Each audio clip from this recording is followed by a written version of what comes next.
बिस्मिल्लाहिर्रहमानिर्रहीम। मुल्तान के पाकिस्तान मुस्लिम लीग नून के साथियों, मियां नवाज शरीफ के जानिसारों,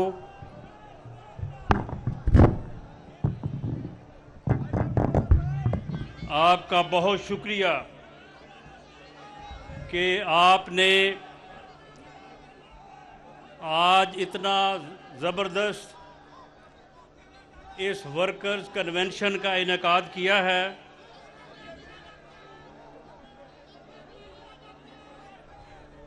ये बात ज़रा आप सुने बात सुने। पाकिस्तान मुस्लिम लीग नून ने, हमारे कायद मियां नवाज शरीफ ने पूरे मुल्क में पार्टी को मुनज़्ज़म और मुतहर्रिक करने के लिए मोहतरमा मरियम नवाज साहबा के ज़ुम्मे ये बात लगाई है कि वो पार्टी की सीनियर नायब चीफ ऑर्गेनाइज़र के तौर पे मियां नवाज शरीफ का पैगाम लेके हर वर्कर तक, हर शहर और हर मोहल्ले तक वो पहुँचे और पार्टी का पैगाम जो है वो पाकिस्तान के वर्क के अवाम तक मुस्लिम लीग नून के कारकुनों के ज़रिए पहुँचाएँ। आप जो जहाँ पे वर्कर्स कन्वेंशन में आप मौजूद हैं, ये आपकी ज़िम्मेदारी और फ़र्ज़ है कि आज यहाँ से आप जो पैगाम लेके जाएं, उस पैगाम को करिया करिया, मोहल्ला मोहल्ला, हर फर्द तक, हर पाकिस्तानी तक पहुँचाएं। एक बात मैं क्लियर कर दूं, ये जो प्रोपेगेंडा किया जा रहा है कि जी शायद पाकिस्तान मुस्लिम लीग नून इलेक्शन से घबरा रही है, हम इलेक्शन के लिए तैयार हैं और इलेक्शन इंशाअल्लाह ताला लड़ेंगे और पंजाब में इंशाअल्लाह ताला कामयाबी हासिल करके पंजाब में पाकिस्तान मुस्लिम लीग नून अपनी हुकूमत बनाएगी।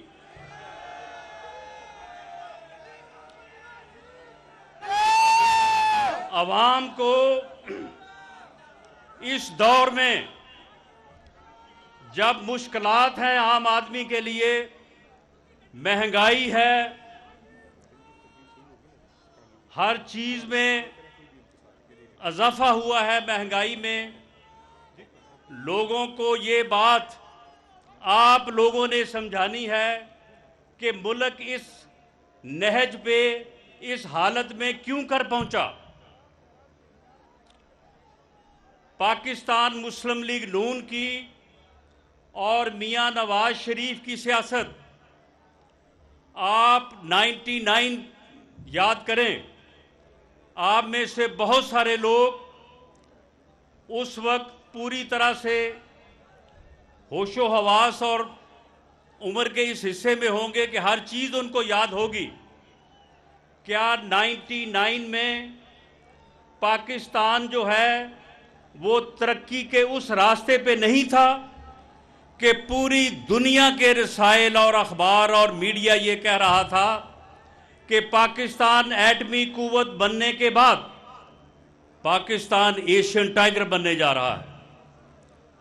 पाकिस्तान की मईशत इस तरह से तरक्की कर रही थी कि दूसरे ममालिक से वफूद आते थे यहाँ पे कि हम जाके देखें कि 90 की दिहाई में पाकिस्तान ने किस तरह से अपनी इकॉनमी को ओपन किया है और किस तरह से पाकिस्तान की इकॉनमी जो है वो तरक्की कर रही है। पूरी दुनिया एक तरफ थी, अमेरिका बहादुर एक तरफ था और पाकिस्तान के वजीर आज़म को ये धमकियां दी जा रही थी कि खबरदार, अगर आपने एटमी धमाका किया, अगर हिंदुस्तान ने एटमी धमाका किया भी है तो पाकिस्तान एटमी धमाका नहीं कर सकता, क्योंकि दुनिया को ये बात मंजूर नहीं कि कोई मुसलमान मुल्क जो है वो एटमी कुव्वत हो। उसके बावजूद कि पूरी दुनिया जो है वो इस बात की मुखालफ हो, उस वक्त के वजीर आज़म ने इस कौम की खातर, इस मुल्क की खातर, मुसलमान उम्मा की खातर इंडिया के 5 एटमी धमाकों के जवाब में 6 एटमी धमाके किए और पाकिस्तान को एटमी कुव्वत बनाया। और पाकिस्तान उस वक्त मुआशी तौर पे इतना मजबूत था कि उसे ये खौफ नहीं था कि पूरी दुनिया जो है वो एक तरफ एक बात कर रही है, लेकिन हमारा मफाद, हमारी इज्जत, हमारा जो मुल्क का मुस्तकबिल है वो इस बात में है कि हम एटमी कुव्वत बने।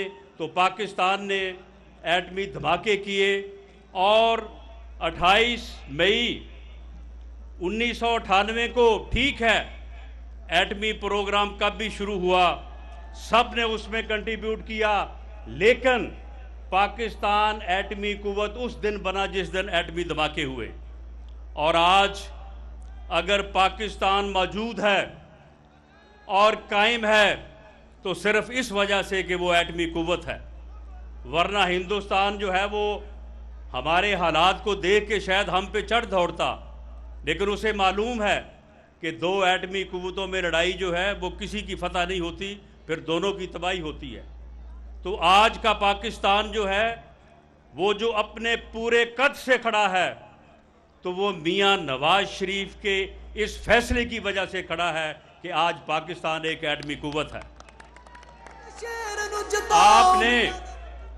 आपने लोगों को ये बताना और समझाना है कि 99 में पाकिस्तान जिस बहरान में था उसे पाकिस्तान मुस्लिम लीग नून वो जमात है और मियां नवाज शरीफ वो लीडर है जिसने उसे जो है वो उस बहरान से निकाला।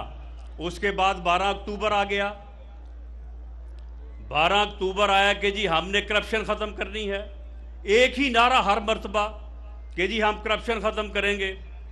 और उसके बाद पाकिस्तान को 13-14 साल पाकिस्तान को इस हालत में कर दिया गया कि 2013 में जब दोबारा इस कौम ने मियां नवाज शरीफ पे और मुस्लिम लीग नून पे एतमाद किया, तो वही दुनिया जो 99 में ये कह रही थी कि पाकिस्तान एशियन टाइगर बनने जा रहा है, पूरी दुनिया ये कह रही थी कि पाकिस्तान डिफॉल्ट करने जा रहा है। पाकिस्तान में 20-20 घंटे लोड शेडिंग थी। पाकिस्तान में दहशतगर्दी अपने इतने अरूज पे थी कि लोग कहते थे कि सवात तक दहशतगर्द पहुंच गए हैं, बस अगला कदम जो है वो इस्लामाबाद है। ये 2013, ये कोई ज़्यादा पुरानी बात नहीं है कि मुल्क जिस बहरान में आज है उससे भी बुरी हालत में था। 20-20 घंटे की लोड शेडिंग, और हालत ये थी कि कोई पाकिस्तान आके कोई ट्रेडर, कोई ताजर मुआहदा करने को तैयार नहीं था। वो दुबई में आके बैठते थे कि यहाँ पे आके हमारे साथ मुआहदे कर ले। ये हालत थी। तो उस वक्त कौम ने किसके ऊपर एतमाद किया? मियां नवाज शरीफ के ऊपर। उस वक्त इस मुल्क को बहरान से किसने निकाला? मियां नवाज शरीफ ने निकाला।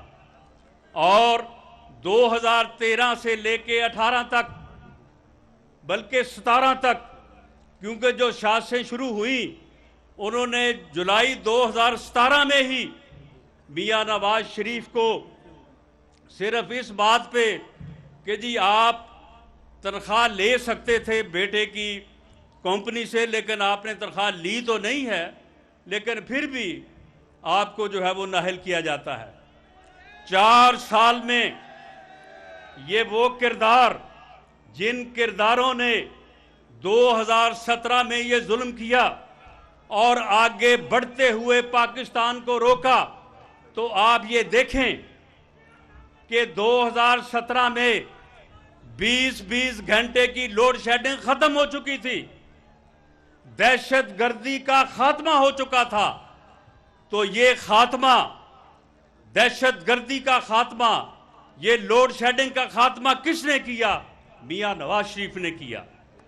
2013 में जो बहरान था उस बहरान को किसने ख़त्म किया? मियां नवाज शरीफ ने किया और जमात पाकिस्तान मुस्लिम लीग नून ने किया। उसके बाद ये लाडला जो 2014 से इसका एक ही काम है, लॉन्ग मार्च। आपको पता है कि इसने 2014 में भी लॉन्ग मार्च किया था। लॉन्ग मार्च के बाद फिर धरना दिया था।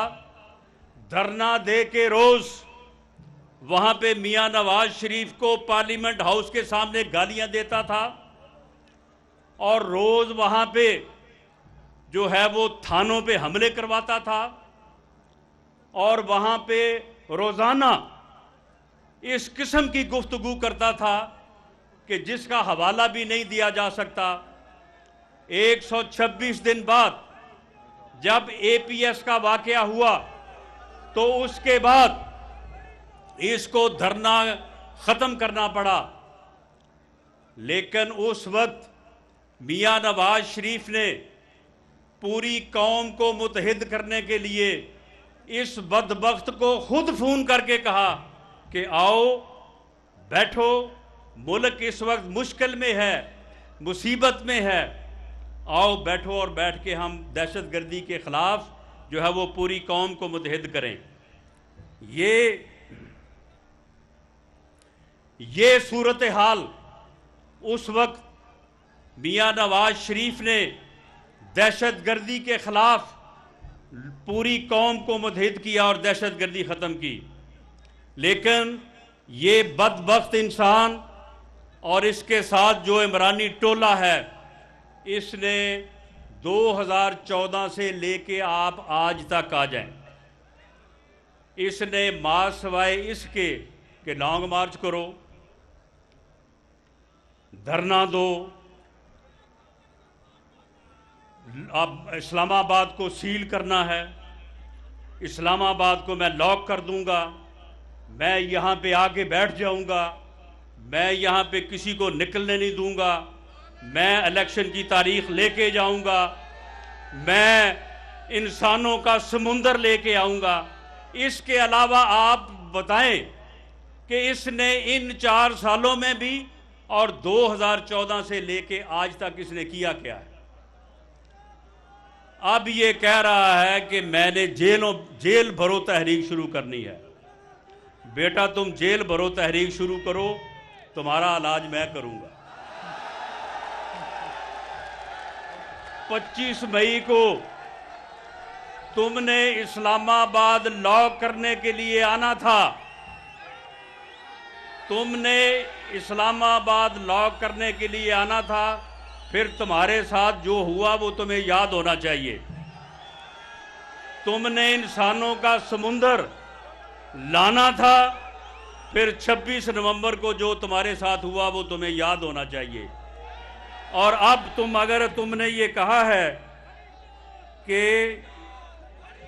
अब तुमने ये कहा है कि तुम जो है वो जेल भरो तहरीक शुरू करोगे, तो फिर याद रखो तुम ये तहरीक शुरू करो, इंशाअल्लाह ताला तुम्हें उन्हीं सेलों में रखेंगे जहाँ पे तुमने हमें रखा था, और तुम्हें हम अपनी तरह जो है कोई सख्ती नहीं करेंगे, हर चीज़ मुहैया करेंगे खाने की पीने की, लेकिन एक चीज़ मुहैया नहीं करेंगे, उसके बगैर तुम्हें गुजारा करना होगा। मेरे भाइयों, मेरे वर्कर साथियों, मेरी आपसे ये अपील है कि वो पैगाम, वो गुजारिशात जो मैंने आपसे की हैं, और वो पैगाम मियां नवाज शरीफ का जो मरियम नवाज शरीफ आप तक पहुंचाने आई है और वो आपको पहुंचाएंगी, आपने उसको घर घर लेके जाना है, लोगों को समझाना है। ये इलेक्शन चाहे 2 महीने बाद हो, चाहे 10 महीने बाद हो, हम उसके लिए तैयार हैं। पूरी जद्दोजहद के साथ, पूरे जज्बे के साथ लड़ेंगे। और ये इलेक्शन जो है ये पाकिस्तान के मुस्तकबिल का इलेक्शन है, इसको हर कीमत पे जीतना है और मियां नवाज शरीफ के ऊपर एतमाद का इजहार करना है। मियां नवाज शरीफ ने इससे पहले भी इस मुल्क को बहरानों से निकाला है, आज भी मुल्क बहरान में है, अवाम जो है वो मुश्किल में है। मियां नवाज शरीफ इंशाअल्लाह ताला आवाम को भी और इस मुल्क को भी इस बहरान से निकालेगा। पाकिस्तान जिंदाबाद, मियां नवाज शरीफ जिंदाबाद। खूने नाहक बहुत पी चुकी ये जमीन, अब कोई दिन में ये खून उगलने को है। खत्म हो जाएगी ये तमाशागरी, वक्त पलटेगा रोजे जजा की तरह। ये जो पेशावर में ताजा लहू है बहा, एक क़यामत करेगा फलक पर बपा। गम की सलमनाक घड़ी में बोल सानिया पेशावर में शहीद होने वालों के लवाहिकीन के साथ है। सब्सक्राइब करें और बेल दबाएं ताकि कोई खबर रह न जाए।